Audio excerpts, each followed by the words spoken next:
Hello guys, welcome to our channel Power of Movie Lover and this is Venki. AM Ratnam dream project power star first pan India film ఎంతో మంది ఎన్నో ఏళ్లుగా కంటున్న కళ finally audience ముందుకు రాబోతుంది. ఈ రోజు దాదాపు 100కి పైగా థియేటర్స్ లో ట్రైలర్ వేయగా లాంచ్ ఈవెంట్ తో చాలా గ్రాండ్ గా ట్రైలర్ ని రిలీజ్ చేశారు.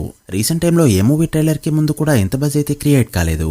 సో అలా లేటెస్ట్ గా రిలీజ్ అయిన ఈ ట్రైలర్ ఎలా ఉందో, పవన్ కళ్యాణ్ గారు అటెంప్ట్ చేసిన ఈ ఫస్ట్ పాన్ ఇండియా ఫిలిం ఏ మేర సక్సెస్ అయ్యే ఛాన్స్ ఉందో, వీళ్ళు చెప్పిన షార్ట్స్ ట్రైలర్ లో ఎంతవరకు కనిపించాయో ఇవన్నీ ఈ వీడియోలో మాట్లాడుకుందాం. అంతకంటే ముందు ఒక చిన్న రిక్వెస్ట్, మన ఛానల్ ని కొత్తగా ఎవరైనా విజిట్ చేస్తుంటే ఒకసారి ఛానల్ లోని కంటెంట్ చూసి నచ్చితే సబ్స్క్రైబ్ చేసుకుని మాకు సపోర్ట్ చేయండి. అండ్ వీడియోని లైక్ చేసి మన స్టాపేజ్ ని ఫాలో అవడం మాత్రం మర్చిపోవద్దు. ముందుగా ట్రైలర్ ఎలా అనిపించింది అంటే, కట్ అయితే మంచిగా ఉంది. ఎలాంటి ఎక్స్ట్రా సీన్స్ కి పోకుండా మెయిన్ సీన్స్ లో షార్ట్స్ ని మంచిగా కట్ చేశారు. ఇది 17th సెంచరీలో జరిగే కథ.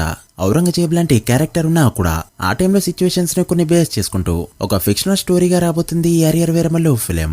సో సిచ్యువేషన్స్ కొన్ని అప్పటివి బేస్ చేసుకుని ఉంటాయి. లైక్ కోహినూర్ డైమండ్, హిందువులుగా బ్రతకాలంటే పన్ను చెల్లించడం, దేశ సంపదని దోచుకుని పోవడం. సింపుల్ గా చెప్పాలంటే ఇది చరిత్రని గుర్తు చేసే ఫిలిం. ఇందులో ఔరంగజేబ్ కా బాబీ డియోల్ కనిపించబోతున్నాడు.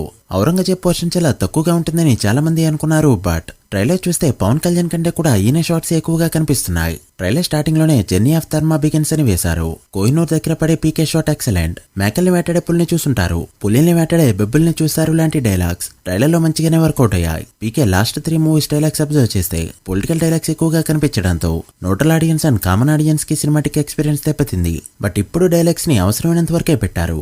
ట్రైలర్లో హైప్ ఉన్న షార్ట్స్ అండ్ సీన్స్ ని ఇరికి చేయకుండా ఎంత అవసరమో అంతవరకు పెట్టి మంచి పని చేశారు. బట్ ఇది కొంతమందికి మైనస్ కూడా అనిపించచ్చు. ఇక కొన్ని షార్ట్స్ లో వింటేజ్ కళ్యాణ్ గుర్తుకొచ్చాడు. పవన్ కళ్యాణ్ గారి స్పెషాలిటీని యూజ్ చేసుకున్న ప్రాపర్ మూవీ ఇదే అని చెప్పొచ్చు. బట్ రిలీజ్ కి ముందు ఏదైతే 100కి పైగా షార్ట్స్ ఉన్నాయి అన్నారో అక్కడే కాస్త తేడా కొట్టింది. చాలా షార్ట్స్ ఇప్పటికే మనం గ్లిమ్సెస్ అండ్ టీజర్స్ లో చూసేసాం. అండ్ కీరవాణి గారి మ్యూజిక్ కూడా దెబ్బ కొట్టేలానే కనిపిస్తుంది. ఆస్కార్ అవార్డు వచ్చినా కూడా రాజమౌళికి తప్ప ఇంకెవరికి పర్ఫెక్ట్ మ్యూజిక్ ఇవ్వలేరు అనేది మరోసారి ఈ ట్రైలర్ తో ప్రూవ్ చేసుకున్నారు. మ్యూజిక్ అంతా ఇంతకు ముందు విన్నదే ఉంది తప్ప ఫ్రెష్ ట్యూన్స్ అయితే ఎక్కడ కనిపించలేదు. ఇక పీకే లుక్స్ చాలా షార్ట్స్ లో వేరీ అవుతూ వస్తుంది. సినిమా అంతా ఒకే టైం పీరియడ్ లో జరగదు కాబట్టి టైం పీరియడ్ బట్టి లుక్ చేంజ్ అయితే okay, scene by scene change అయితేనే ప్రాబ్లం. ఇక ట్రైలర్ లో సునీల్ సత్యరాజ్, నాజర్ వంటి చాలా మంది క్యాస్ట్ అయితే కనిపించగా ఓవరాల్ గా ఐపీ బెచ్చంగా పెంచేయకుండా డీసెంట్ గా ట్రైలర్ కట్ చేశారు. ఓవరాల్ గా చూసుకుంటే మ్యూజిక్ కొట్టి నాకు మైనస్ అనిపించింది. Otherwise trailer was good. ఇక మూవీ ఎలా పర్ఫార్మ్ చేయబోతుంది, పెట్టిన బడ్జెట్ ఎంతవరకు రికవర్ చేయబోతుంది అంటే, ఈ క్వశ్చన్ కి ఆన్సర్ చెప్పబోయేది మూవీ కంటెంట్. రీసెంట్ టైంలో ఇదే బ్యాక్డ్రాప్ లో వచ్చిన చావా ఫిలిం ఏ రేంజ్ లో క్లిక్ అయిందో అంతా చూసాం. బట్ ఇది ఫిక్షనల్ సబ్జెక్ట్ కావడంతో ఎంతవరకు కనెక్ట్ అవుతారనేది అప్పుడే చెప్పలేం. మరి మీరేమనుకుంటున్నారో కమెంట్ చేయండి. So guys, that the video. ఇది అరియర్ వీరమల్లు ట్రైలర్ పై మా ఫస్ట్ ఇంప్రెషన్. మీకే ట్రైలర్ ఎలా అనిపించిందో కమెంట్ చేసి, మూవీకి పాజిటివ్ టాక్ వస్తే డే 1 to ఫుల్ రన్ ఎంత నెంబర్ పెడుతుంది అనుకుంటున్నారో కూడా మెన్షన్ చేయండి.